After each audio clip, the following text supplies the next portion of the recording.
Good evening and welcome to another edition of Sugar and Silk, brought to you exclusively by Ace Podcast Nation. My name is Ben Doughty. My name is Michael Silk Olajide of the two. Indeed. Really no need for identification anywhere the world over, right? Michael, obviously, we both watched Anthony Joshua. We haven't discussed it until right this moment, but we both watched Anthony Joshua score a 7th round KO of Robert Helenius last night in London. I know to a degree what you made of it because I've seen your Facebook posts, and I think it's going to be another case of here we go again. Ludicrously threadbare technique and variation shown at so-called elite level, unacceptably threadbare. I think you believe. Meaning Joshua's or his opponent? Yeah. You've recently been very critical of the visible application of trainers and how good of a job a coach has done clearly by the end product, which is what they should be judged by on fight night. You've made countless comments recently when you've like, why is this guy, doesn't he know how to slip a jab? Why doesn't he know how to block a jab, parry a jab? Why is he not hooking off the jab, etc., etc.? And you feel that there is a bit of a deficit going on at the minute where you see these performances at so-called elite level. And I believe you found Joshua's game pretty threadbare last night. Yeah, absolutely. I mean, look at Crawford, for instance, and look at Davis. Look at just how they win. Look at how they score their knockouts. Look at how they score punches. Like, it's just an absolute different breed of fighter altogether. And what we saw yesterday was, okay, your turn, my turn, your turn, my turn. It was this back and forth, like they were rallying together, playing tennis, and you knew where the shot was going to go. Your turn, my turn. I didn't hit you. Now it's your turn. It was amateurish, right? It was amateurish. Yeah, it was it was pedestrian. It was more pedestrian than the Beatles walking across that Abbey Road thing. Yeah, that iconic shot. Yeah, iconic. But, do you know, this was the thing? I thought the finish itself, you couldn't grumble, you couldn't criticize it. The finish was kind of cool because he did that touch with the left hand, then he threw a jab to the chest, to lower the hands. Then he threw the right hand, straight right hand, and he took him out, which is great. But it was the only consummate aspect in the whole performance. Besides that, he looked tentative, gun shy, a little novice, a little plodding, one-dimensional. I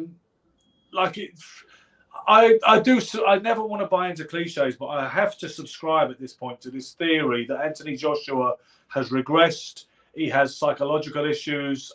He doesn't really know who he is or who he wants to be in the ring. And people say it all started the night that he was unexpectedly upset by Andy Ruiz at the Garden back in 2019.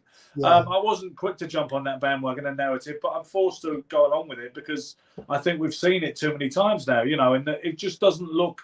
You say you've been working with Derek James all this time, and you're anxious to show these new aspects to your game. And then it reminded me of the early Frank Bruno performances. It was that one-dimensional. As human beings, we all, when trauma happens, we all process it a different way. And what happened with Anthony Joshua, this traumatic event happened, and it was extremely traumatic. It hurt his finances. Physically, it hurt. I mean, just emotionally, it hurt. Everything about that fight against Ruiz, especially when he had Ruiz hurt himself, that was trauma. That was about the most epic kind of trauma you can have as a boxer. So he questions every single thing about himself. Now, this is when it's the coach's job, and here I go on a coach thing again, you have to reignite that fighter's spirit inside him. Now it's almost like he's fighting just because that's his employ. That's how he makes money. Yeah. You know what I mean? So you can't have that. You have to have your fighter, you have to make sure he's shipworthy, he's seaworthy. He's got to go to war. Where was the passion? Where was the imagination? And to use another of your favorite terms, creativity, there was none. And this is why, Silk, that I had an issue even before last night with your comparison with Joshua to Joe Louis. I understood it. And you defended it, saying, Ben, just because the levels of SC are different, it doesn't negate the similarities. But I still thought it was kind of tragic because Louis looked absolutely like the epitome of pugilistic perfection at times. He looked so confident and unruffled in what he was doing, Well, like he here's was the thing, born to Ben. do it, and it was so I beautifully understand. simple. Joshua looks hesitant as hell.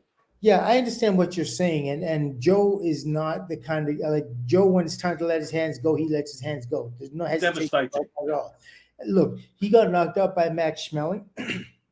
He knew exactly what the issue was. He went back into the gym, worked it out, came back, fought him, knocked him out again. That's not what Anthony Joshua did with Ruiz. He didn't come. He totally changed his strategy and like was here, there, never in one place, and kind of like and I wouldn't say pity pat, but kind of touched his way up to a victory using his physical attributes, which were better than Ruiz's anyway. So so yeah, there is no, in terms of greatness and on a comparison between the two, between Joshua and Joe Louis, but there certainly are in terms of being like book read intelligence. Like the way Joe Louis fought is not a fighter who fights. He's not a natural fighter. He may have all the natural attributes and everything, but he's not a naturally self-taught fighter. You know what he said? No. You know what he said on that particular note? Uh-huh. The Joe Louis quote, he says, "No such thing as a natural fighter." And he said, "A natural painter has to paint all the time." He said, "A natural singer has to sing all the time." And he says, "Even a natural fool has to work at it."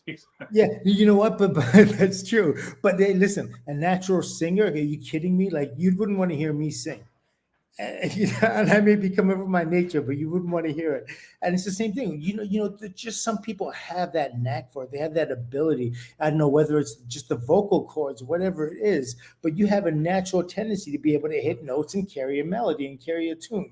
And it's the same thing with boxing. You have a natural coordination of fluidity. You have an alertness when punches are coming back at you. And you may not be able to execute it so well because you haven't done it so many times, but those reflexes are still there. And that's what good instincts, yeah. That's what a natural fighter is. But what he was very, I believe, from what I wasn't there, but he was very like, he's book read. He's very like his teachers taught him, this is what you do when the left hand comes at you. Well, you know who taught him, right? You know who mentored him in the sweet science was Jack Blackburn. Yeah. And I don't know how much you know about Jack Blackburn. Chappie, he called him. Yeah, no, but I understand he was a great trainer. Well, and not just a great trainer, Michael, but he has a borderline all-time great resume as a fighter. He fought Harry Greb, your favorite. He fought Sam Langford. He fought a whole bunch of guys. From that kind of era when you had these legends with these crazy resumes and schedules that they had. He fought Joe Gans. Okay, yeah, so he's for real. Yeah, but what I'm saying, Ben, is he has a concept of boxing. And his concept of boxing is based on, like, it's real time, real thing, but it doesn't allow Joe to explore himself to his max. It'll like, you got to trust your trainer 100%. I understand that, and he's showing, and anything that doesn't fit out of his book, kind of like he doesn't really want to know. He isn't willing to, like, Joe could maybe have been even more than what he was. He was super great. He could have been even greater. You don't know that unless, you know what I mean? We really understand who Joe was as a fighter and his abilities. But either way, and like I say, when you look at Joe Louis dismantle Max Baer pre-title days, he looks just so perfect. It looks like when you teach people on the mitts or the pads, as we call them over here, that's what should happen. The way he throws, like against Baer, he throws a straight right hand, then he rolls with that. There's no particular reason to roll because Baer doesn't come back with a left hook, but he throws a straight right hand, then he rolls and throws a right uppercut, a left hook, and then a short right hand, and everything is just so on point and so accurate, and it's just so smooth, Whereas, let's say Joshua last night, he just reminded me. Where's the OJ breakdown? Someone's just asked me. I want to know what that's all about. Anthony Joshua did remind me when Frank Bruno was coming up the ranks. And a lot of people in this country were getting behind him and raving about him and hoping, because we needed a heavyweight hero collectively in the national psyche at that particular time. And it was the first time we had a really plausible, big, athletic-looking black man to get behind, And but obviously, being more contrary, myself and my father were more the kind of anti-Bruno kind of narrative, and was saying that we were being fed, a guy who was kind of limited, you know, and really wasn't such much of a good boxer. And he reminded me, you know, I ended up giving, these days I give Frank Bruno a little bit more credit than I was prepared to in his heyday. But Joshua reminded me of the more novice Frank Bruno days last night with a lot of what he did. Some people tell me they can see things that he's been working on with Derek James, and I think he's doing certain things better than he did before. But I don't really see it, to be honest with you. He's very, very extremely hesitant. He's hesitant, and sometimes that could be characterized as fear and nervousness and all the rest of that kind of stuff. But he's hesitant. He's hesitant for a reason. You know, what it could be is that maybe he's just learning this new game plan with his new trainers, and it just takes a while for him. I mean, he's older now, and it's not something that was in him from when he was a teenager. So it's going to take time for him to, you know what I mean? Maybe I also think maybe this is the plot. The plot is you're going to keep fighting people in a style that you're going to use to fight Deontay Wilder and get used to that. So never come out of that package, because this never come out of that frame of fighting that you're doing now. Because if you come out of that frame of fighting, you're going to open yourself up to Deontay. So you said that. I saw your post on Facebook earlier when you said, I get that he's in his mind, every opponent is Deontay Wilder from now on, because that's what he's preparing for. So that's the mindset and the risk aversion attitude that he has, because he thinks, what if it was Wilder? And you think that's valid, right? Yeah, I really do. I mean, it has to be. That's the only fight that matters. And there's no way, you know, this kid is as gallant as he was, taking the fight with 1 month, you know, with 1 week advance notice. Not even advanced, right? It's just like you're fighting this week. So Helenius, you know, more power to him for taking that. But I think he knew what the deal was going into it. And I don't know. To me, Michael, Helenius looked like he really started to get confident around about the 4th round. And that's what I was saying to myself. I was like, he's giving this kid a reason to think that he's going to win. If not for the fact that I think the kid was also like hyperventilating a little bit, and he was winding himself without even, like, every punch he was throwing and every defensive maneuver, he was taxing himself 100%. He looked like, you know, you could see his energy drop, and then it would come back up, and then eventually it just, you know, he couldn't maintain. Danny Graham has just said you're not going to teach Joshua anything new because he's too old. I know that you don't agree with that when you're talking about a guy who's 32, 33. No, it's about, really, it is about his training. It's repetition, patience and repetition. And what happens when you're patient and you repeat a maneuver over and over again, it's a pattern, and it has to happen.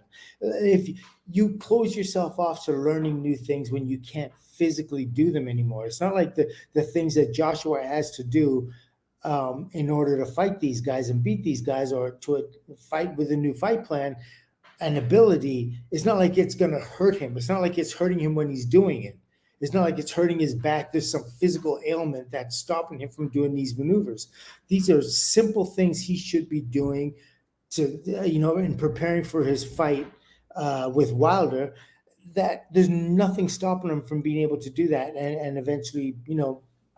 I think we may have discussed this before, but how often have we seen a notable fighter, truly reinvent themselves under another trainer when they were already of a reasonably mature age with a whole bunch of fights behind them and a world-class career already behind them? I suspect people first mentioned Arturo Gatti when they said Buddy McGirt did a little bit of a reinvention job on him. But you know what, Michael? Gatti could always box beautifully when he felt like it. He just loved to have a row, quite honestly. I'm not sure what he was like before Hector Roca, but I know when he was with Hector Roca, he boxed beautifully, and his power, that he had kept dudes in check. Like, you know what I mean? He box, and when guys get a little bit too much, he'd turn something over hard, and then they'd be like, whoa, okay. Yeah. Chill it out. And that sort of like that went out the window when they got rid of Hector, and he went back to the slugging and trading punches, because he was a very resilient dude. But you can't be, you're that one person that's taking all those punches, and you have 50 different opponents testing you. At some point, you're going to give. And, you know, just what I was saying, I was trying to think of prominent examples of major league fighters who truly reinvented themselves under a new trainer at a point when they could have been considered to be already built. Lennox Lewis would be the one, I guess, right? Absolutely. Yeah, what he did. And what what more than anything, I think the greatest thing Manuel Stewart taught him was to survive, which he also taught Tommy Hearns how to survive after the Sugar Ray Leonard fight. You know what I mean? After Sugar Ray Leonard won, and people were like, well, how come Hearns doesn't hold on? Hearns is 100% offense. If he's not offense and he's got to go, it's like it's me or you. He's that kind of gunslinger, right? He isn't looking to like hold on and all the rest of that kind of stuff. Well, he learned that after the first fight that there are times when you're going to have to hold on. And I think from there, when Emmanuel Stewart got a hold of Lennox, he's like, listen, use your height, reach, and you can, as a heavyweight, you can hold on and hang and lay on the guy's back and all that. Same thing he did with Klitschko. He got knocked out by Lemon Brewster. Lemon Brewster. Yep, and the same thing happened. He was like, listen, here's what you got to do. You got to learn to use your size and advantage. If you get hurt, lay on him, grab him, wear him out. And I think that's, that's intelligence. I don't particularly like holding and hitting or just holding on, but it is what it is. You're allowed to, and you should.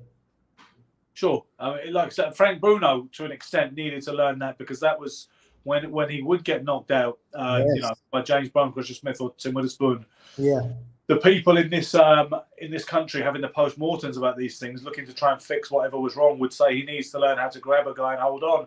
And then in the end, he ended up practicing that rather too well and made himself a little unpopular in some quarters. I mean, if you look at the rematch of Mike Tyson in March 1996, Bruno, as Jim Gray put it, he said, what was your game plan in there? What was your attitude going in there? He said, because you appeared to have no offensive plan whatsoever.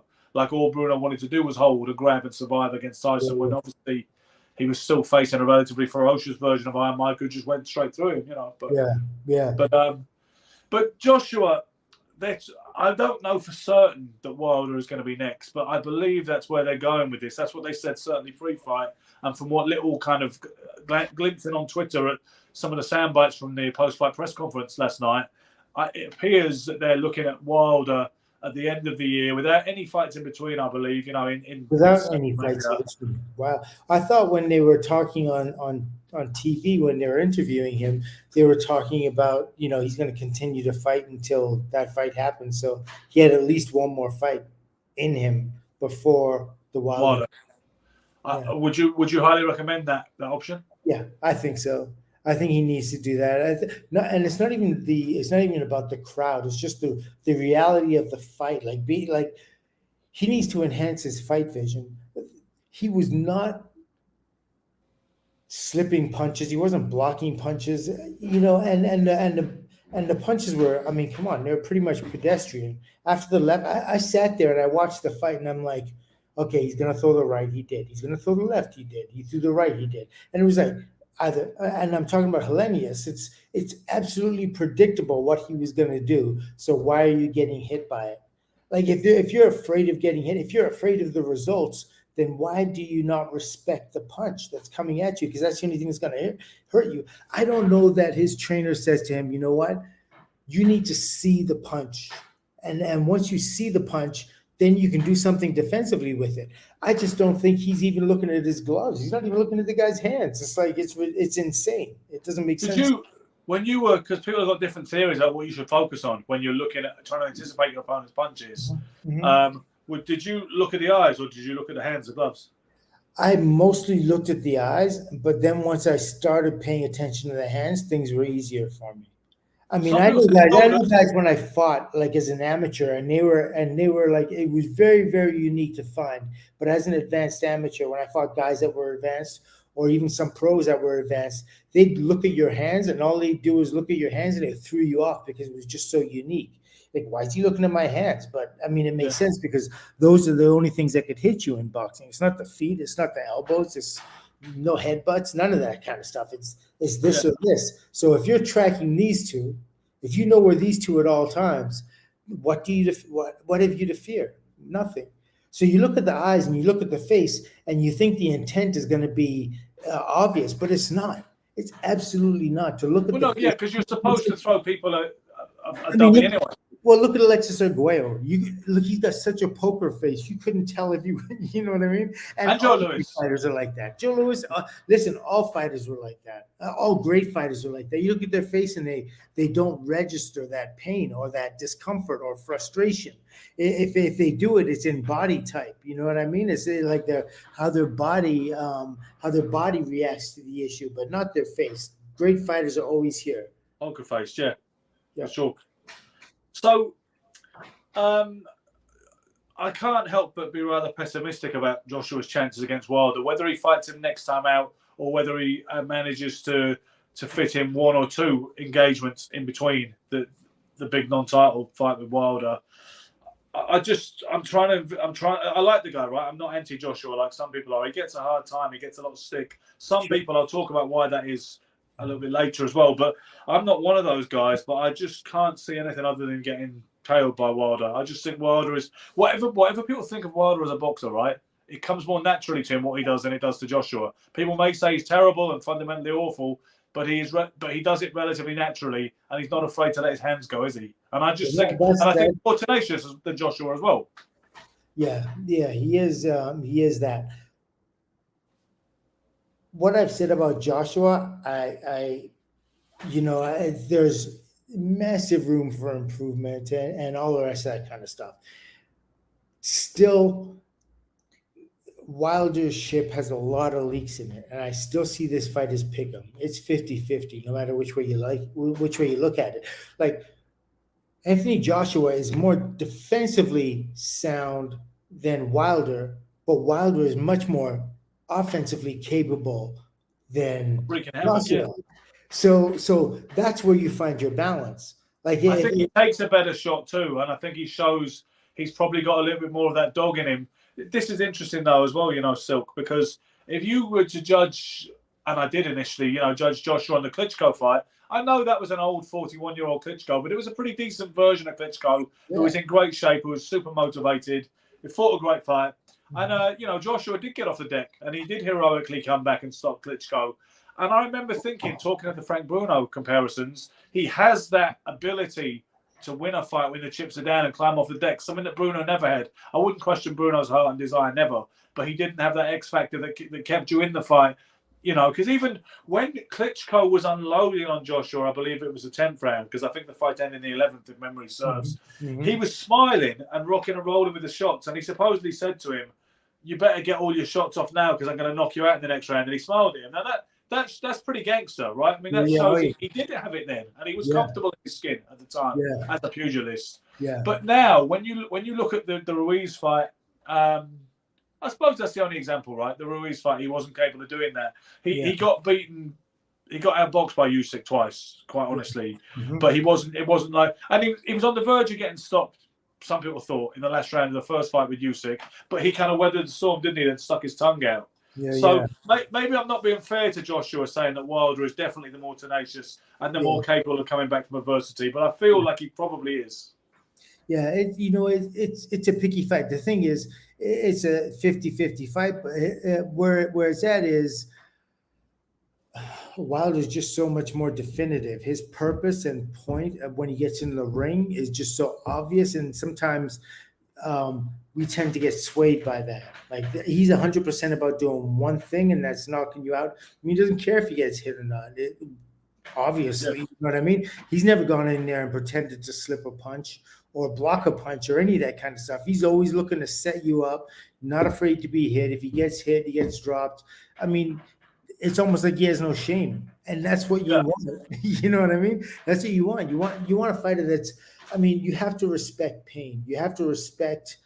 You have to respect the fact that you can be knocked out, but at the same time to acknowledge it to the point whereas it affects your ability to perform, you can't do that either.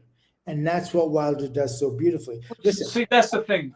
There's not wanting to get hit, and there's being a great defensive fighter, right? And then there is being apprehensive and scared about getting hit, which is actually counterproductive, as I'm sure you will, endorse. I remember Sugar Ray Leonard when he came back against Kevin Howard, and he wasn't happy with his performance, and because of that, he retired for another 3 years. Yeah. And he said at the time that he just wasn't there as far as he was concerned. because he was suddenly apprehensive about getting hit when he never had been previously. Yeah. And there's a world of difference between not desiring to get hit and being scared of getting hit, right? Yeah, there really is. Asad Jolly asked, what do you think of Joshua's chin? He looked vulnerable over the years in deck, but not ever KO'd, comatose, so to speak. What do you think?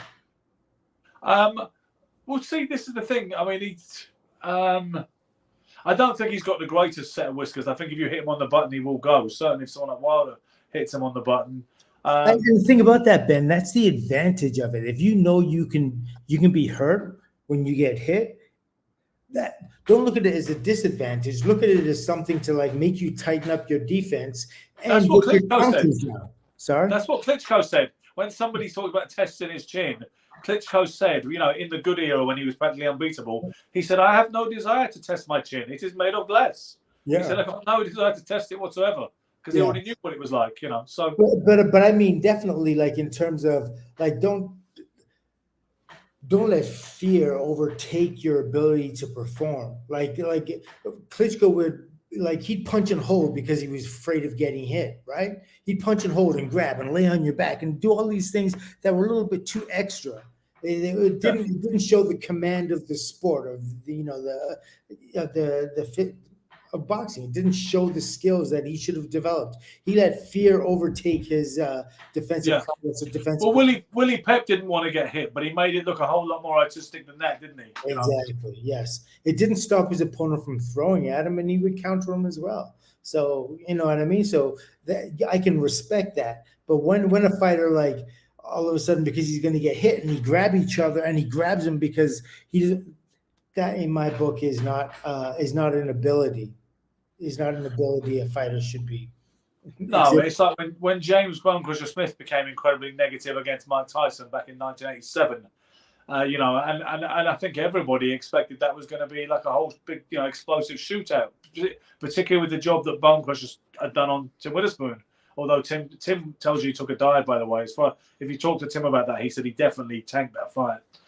But anyway, you know, Simon's question right here is kind of cool. He says, it's just hard getting my head around the fact that one fight, the Ruiz fight, has seemingly changed AJ as a boxer. He's gone from a dominant force of nature to a young lad just starting in the pro game and finding it tough going. What do you think of that? See, this is the thing, Michael. When I said, because I never like to go with cliches, and I know you don't. You can be something of a contrarian, despite being a very nice young man, as Mr. Rappaport has already said. Is a contrarian? Is that a horoscope? Yeah. That's your star sign. You're a contrarian, exactly. So, and you don't even believe in astrology because contrarians are skeptical. But so, anyway, but you know, I never like to jump on board with the narrative. So when the man in the street and the man in the pub, not that I go to pubs very often, you understand nowadays, but when they say, oh, his psyche's gone since the Ruiz fight. He's got ghosts from New York, hasn't he? He's got ghosts from the garden. And I never want to go along with that narrative. I'm like, you know, surely, you know, it is what it is. And he came back, and surely wouldn't he have exercised the ghost when he came back and beat Ruiz, like you alluded to a little bit earlier, although the manner of victory perhaps not so much as a Joe Louis, Max Schmeling kind of revenge. But I wasn't prepared to accept that one fight had robbed him of all his mojo. But maybe it did, because the thing is, let's be clear, he was never a fantastic fighter anyway. With the best word, he had a lot of good, you know, he had a lot of good tools. He had a lot of marketing behind him. I don't think he had completed his cycle. Listen, Michael, I don't know if you watched him in the Olympics, the London Olympics in 2012, but the whole story, right? He lost the first fight. I swear to God, he lost the first fight against a Cuban boxer called Erislandi Savon. He lost it out of sight, and everybody, fair-minded British people, certainly on my page on Facebook, said he lost the fight. Yeah, but they gave him the decision because he's a big commercial animal, right? You know, I mean, who knows how that corruption or that bias works at the amateur Olympic level? But you know, it does sometimes. Yeah. So Joshua gets a gift in his first round of activity in the Olympics. Then he boxed pretty well and improved and grew into the tournament as it went. Then he got a debatable call in the final against Camarel, the Italian. I thought he nicked it, but some people think he lost. So that was the thing, right? Then next minute you've got like, and you know what Barry Hearn said to me, Eddie's dad, when I told him years ago that Joshua got beat out of sight in the first Olympic bout. He said, "Yeah, you know, but thank God for it, because he's going to be such a big attraction, and he's going to be a great fighter." And he said, Well, "You know what I mustn't say be." about that, Ben? Wherever there's human performance, there's human preference. Yeah, You know what I and mean? he said to me, "You mustn't be a traditionalist anorak." But by citing that, I thought the guy who won the fight should get the decision. You know what I mean? But so his whole thing was, you know, of course he won it, you know. And when I mentioned it to Joshua himself one time when we did an interview, I said again, you know, I think you got beat out of sight by Savon, with all due respect. I didn't say that actually. I said I think you were a tad fortunate, is the way I chose to phrase it to him. And he said, he's not coming to my town and beating me like that. And that was his whole attitude, you know. So both the promoter, it's about the commercial, you know, it's about the house fighter. And same thing, Joshua reiterated that. He didn't claim he won the fight. So that's what I'm saying, you know, he hadn't started boxing. And maybe this is significant too, Silk. He didn't start till he was about 18, okay? He started in his late teens. And when we think of the truly great fighters, and maybe some of the guys who might qualify more to be natural fighters, I think if we were to run through a list of them now with some of the all-time greats, most of them we find started at a very young age, right? Yeah, single digits. Single digits is the best time to start boxing. Once you start getting into double digits, you're starting to deal with guys that are physically maturing. And some guys mature at 14, 13. And some guys, you know, and some guys mature later, like 18, 19. But if you start single digits, you have punches coming at you, and it's very important to be able to see punches coming at you from different angles. And it's important that you don't feel the pain that is associated. Like when you're 9, 6, 7, 8, 9, you have punches coming at you. It don't hurt. It'll hurt your emotions if you lose, all this, that kind of stuff. But it won't physically hurt you, like pain-wise. Once you start, as a man, once you start, you're a young teenager, you're a middle teenager, you're upper teens. The later you get, the more it hurts when you spar with people. And when pain is introduced into the game, you start limiting what you do and what you'll experiment with, because you know pain is attached and embarrassment is attached and concussions are attached and all these other things. So that's why it's very important to get, you know, that's why you see Mayweather and all these guys that excel from like when they were 7, 8, 9 years old, Roy Jones, all the rest of that, they started then. All the learning they had to do was done when they were in their single digits. And from there on in, it's all, you know what I mean? It's all icing from there. I mean, Sugar Ray Leonard didn't start till he was about 13 or 14, which is a little later. There's an exception for every rule. You know, there's an exception. I mean, look, Ali himself, he didn't start till he was, what, 11 or 12? So he got double digits, you know what 12. I mean? He was 12, yeah, just about double digits. Yeah, exactly. He was 12, but then he was, you know, the thing about Ali, he boxed within a few weeks of starting. He boxed on TV, didn't he, on local cable station? Yeah. It was called Tomorrow's Champions. And look, you're fighting light heavyweight, and you're not fighting like heavyweights fight. So right away, they have to adjust to you more than you have to adjust to them. They've never seen, they've never experienced a heavyweight that moves like a lightweight. So how do you prepare for that? It's virtually impossible, especially as an amateur. It's not like you've seen him on TV or you know what I mean? People are talking about him yet. So all these things are like, these are some of the things as a fighter you have to be able to adapt on the run. And they couldn't do that because they'd never even sparred with anyone like that. Never mind fought. Yeah. So as far as the heavyweight picture in general goes, for the last 15 minutes, I don't want to talk about Fury and that MMA fighter thing he's doing. I've got a blackout on that, Silk. Are you with me as my kind of co-anchor? I mean, I don't know when it is anyway. Good. It really doesn't even interest me. Okay, so Alexander Usyk is out 2 weeks from now. He's fighting Daniel Dubois, who is I believe it's his WBO mandatory. Okay. Trouble with mandatories, it's a fine idea, the idea that boxers should have to meet mandatory contenders, right? Mm-hmm. The only problem with it is that mandatories are never worth a carrot, are they? I don't mean that disrespectfully to Daniel Dubois, but mandatories are so frequently, or almost routinely, not the best guy, never mind in the division, but even in the rankings from the governing body's own rankings, they're often not the best guy from that list, are they? It's a political thing.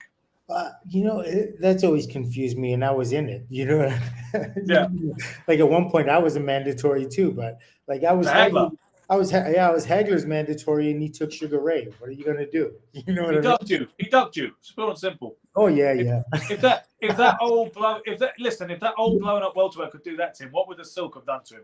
Come Yeah, well, that blown up welterweight was an incredible talent, that's for sure. Yeah, I would have liked to have seen you fight Hagler. Just it would have been interesting. I remember it was something. I remember. Mhm. I don't suppose I could have picked you, but I would like to have seen. Yeah, as I had an affinity for southpaws. I really love fighting them because once, like at a very young age, I started like almost immediately when I started boxing. I started boxing primarily with southpaw, and a very strong one much bigger and stronger than me, physically mature. So it did kind of help. But Hagler is an exceptional, absolutely different beast altogether. And yeah, of course, as a fighter, any fighter that steps in the ring that's for real about boxing, of course they believe in themselves and they believe they're going to do it.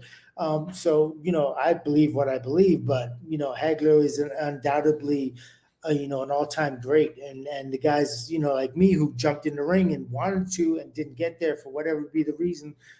That's the reason, and it didn't happen. So you can't take anything away from Hagler and his ability at all. The man was exceptional and incredible, and for every single fight, he was up and 100% for that. And even just being able to get into a fight and be able to do that alone is exemplary. It's really.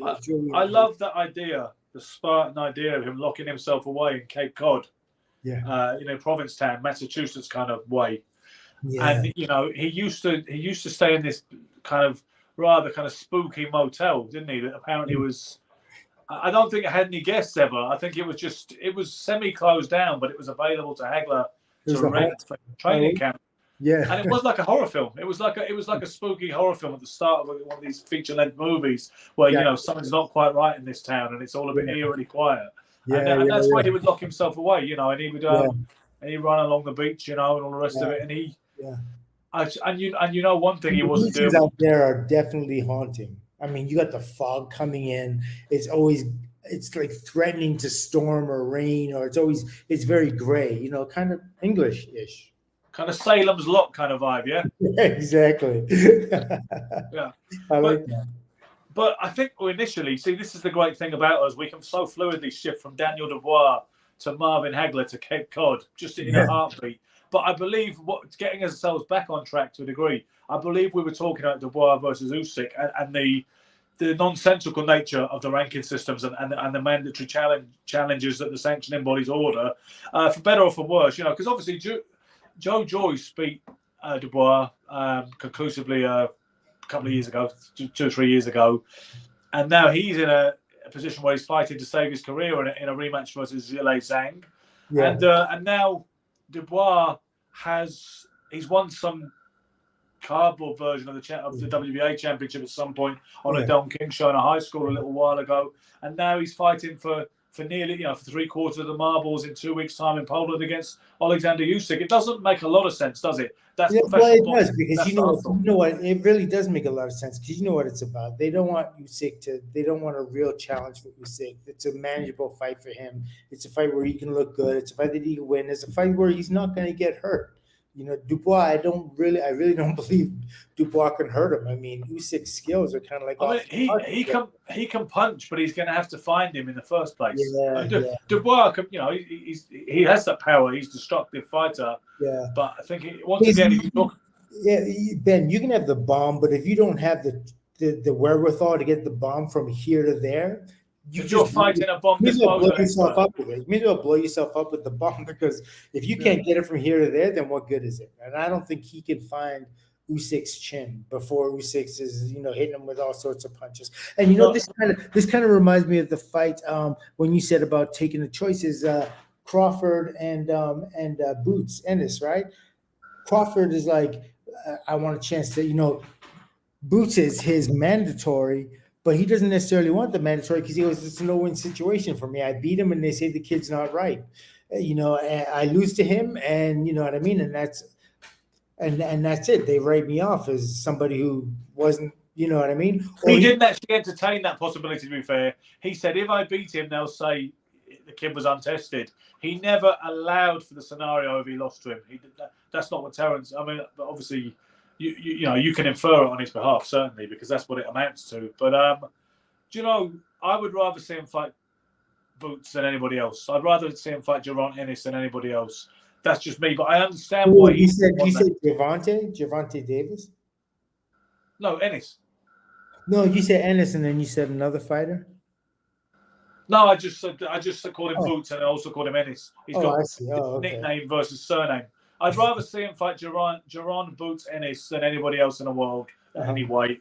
But I get why Crawford doesn't really like the fight, you know, for the reasons he stated.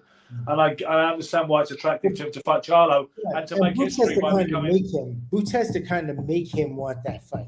Like he has to go out there and maybe he has to clean out more of the welterweight division. Maybe he has to do a little bit more, you know what I mean, make himself attractive. Not that should be. That's not what boxing is about. The guy's in the position he's in because he won his fights.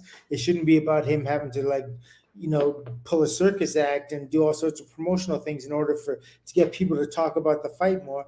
But I understand, Crawford had to pay his dues too. So. He's the number one mandatory, right? Boots for the IBF, yeah. And because Crawford holds every belt. This is the problem, isn't it, Michael? You're dealing with 4 different sanctioning bodies. They tell you this is our number one mandatory challenger. You have to fight him within X amount of time. But as you know, they can make all these exceptions and dispensations and everything else. It's just all a big racket, isn't it? They should not have been allowed to get this entrenched in this industry, but they have done. There should have been something ideally that stopped getting 4 sanctioning bodies, all with their little kind of relative stranglehold. You know what sports is now? Sports more than anything, because it is so governed by the money aspect. Sports is it's an entertainment now. It's seen as an entertainment. It's not. It's an entertainment. And that's what I've always said to people. Professional boxing is not a sport. It is an entertainment industry. It's not allow the entertainment to overtake, the sports aspect of it. That the fact that these, generally these are 2 warriors who are home to do this, and this is reality. This is reality. It's not entertainment. There's nothing fake about this, and you have to be able. Did you see? Did you watch the Joshua show on DAZN? Did you have them with that awful KSI segment? Did you get that in the States? I didn't see it. There you go. I don't want to talk about him too much, but you heard of KSI, right? Who's like I've heard of him, yeah. YouTube boxer. His last name is Olajide? Oh, you know what? It might be. So maybe he can't be that bad then. That's. You remind me of when Muhammad Ali was breaking down Foreman's record before they fought, and he was talking to all the nobodies on the record, and he was just at Don Voldheim, a nobody. This guy a nobody. And then he suddenly got to this guy called Vernon Clay and said, wait a second, he might be good. Which was brilliant. So that's kind of what you're doing. Yeah. By the way, I would like to make clear I've got nothing against KSI. I met him one time in a gym in West Ham in East London, literally around the corner from where I speak to you now, actually. And he seemed nice enough, like most people do, don't they? Most people do. Yeah, absolutely. He's got good energy. I saw an interview he did with the girl. I didn't know anything about that he was fighting. Who's it, Jake Paul or something? Who's he fighting? Yeah, all that bollocks. So, but because he's getting some situation with Tommy Fury next, and Tommy Fury doesn't want to be a fighter. Tommy Fury wants to be wealthy and famous and rich, and he wants the easiest route to that. I'm not knocking that. That's fine, but let's be honest about it. He doesn't want to be a fighter. He doesn't really want to be a serious professional fighter. He's found this YouTube gravy train, and that's what Tommy Fury is doing. And they said we've got a superstar at ringside, and you go thinking, who is it going to be? Remember back in the day when that meant Tommy Hearns or Marvin Hagler or Sugar Ray Leonard or Archie Moore, maybe one of the older guys, maybe even a Willie Pep, or perhaps even it meant somebody of that ilk. And then they got there, and it was KSI at ringside, jumping around like he'd had too much base speed or something. And he was talking like this, that, and the other. Tommy Fury. Then you had McGregor getting in the ring and saying he'll take him on bare knuckle. He couldn't box eggs. I mean, it's just horrible. Wait. McGregor challenged KSI? He appeared to, yes. Oh, wow. I saw after the fight that he gave Joshua some beer or some drink. He gave him like a load of Irish. Is it called Irish?